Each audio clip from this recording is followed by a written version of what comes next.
సరే అయినా ప్రజలు ఓటేసినారు, మీ అదృష్టం బాగుంది, మంచిదే, సంతోషం. కానీ ఇవాళ దురదృష్టం ఏంటంటే ఒకవైపేమో బిల్డర్లను బెదిరిస్తారు, బ్లాక్మెయిల్ చేస్తారు, be tax, R tax, you tax అని వసూలు చేస్తారు. మరొక వైపు కొత్త పరిశ్రమలు తెచ్చుడు కాదు, ఉన్న పరిశ్రమలే పోతున్నాయి. బాధ అక్కడ అనిపిస్తున్నది.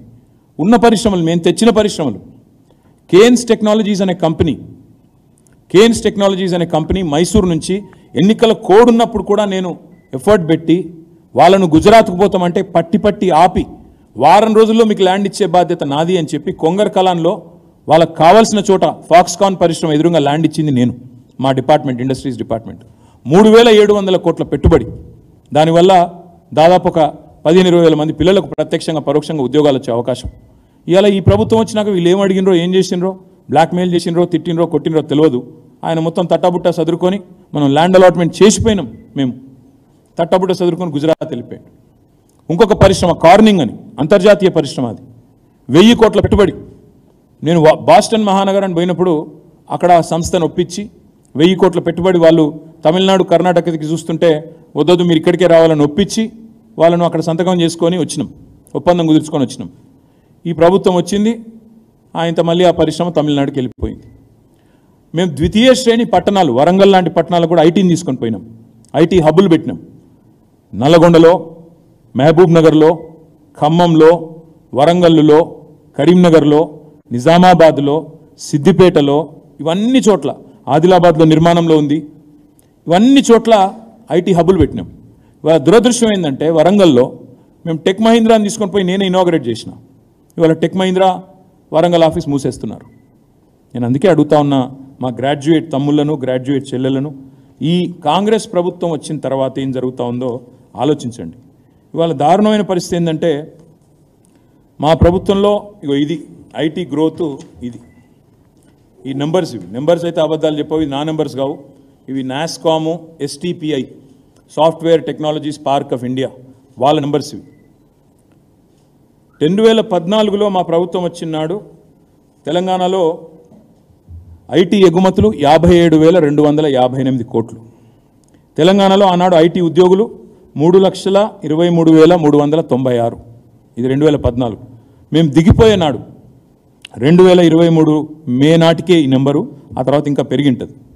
మేము దిగిపోయే నాడు 2023 ఐటీ ఎగుమతులు 57,000 నుంచి 2,41,275 కోట్లకు పెరిగినాయి.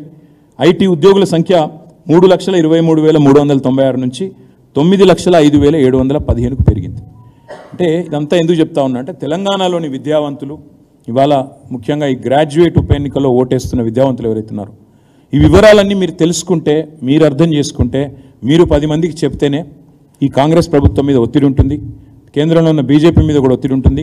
ఒక ఎదుగుతున్న రాష్ట్రం, పరుగులు పెడుతున్న రాష్ట్రం తెలంగాణ. ఇట్లాంటి రాష్ట్రానికి అన్యాయం చేయకూడదు.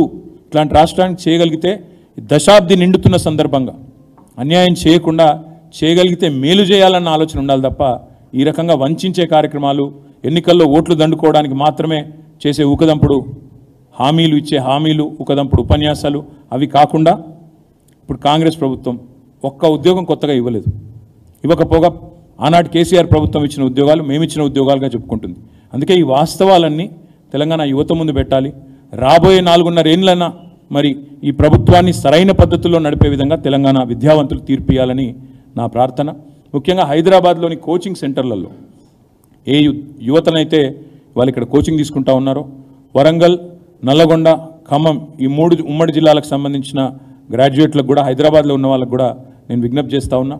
ఈ ప్రభుత్వం మీకు ఇచ్చిన హామీలు నెరవేరాలి అంటే మరి పట్టభద్రుల ఎమ్మెల్సీగా మా అభ్యర్థి ఏనుగుల రాకేష్ రెడ్డిని మీరు గెలిపించినట్టు అవుతే తప్పకుండా మీ తరపున ప్రభుత్వం మీద ప్రశ్నిస్తూ, ఎప్పటికప్పుడు నిలదీస్తూ, నిగ్గదీస్తూ, వారు చేసిన తప్పులను కడుగుతూ, అదేవిధంగా నిరుద్యోగుల తరపున మరి మీకు ఇవ్వాల్సిన నిరుద్యోగ భృతి కానీ, మీకు రావాల్సిన నోటిఫికేషన్లు కానీ, మీకు ఉద్యోగులకు రావాల్సిన డిఏలు, పిఆర్సీలు, ప్రమోషన్లు కానీ వీటన్నింటి విషయంలో బీఆర్ఎస్ పార్టీకి ప్రధాన ప్రతిపక్షంగా మరింత వెన్నుదన్నుగా ఉండే అవకాశం ఉంటుందని విజ్ఞప్తి చేస్తూ, మరి ఒక మంచి అభ్యర్థిని కేసీఆర్ గారు మాకు ఇచ్చినారు.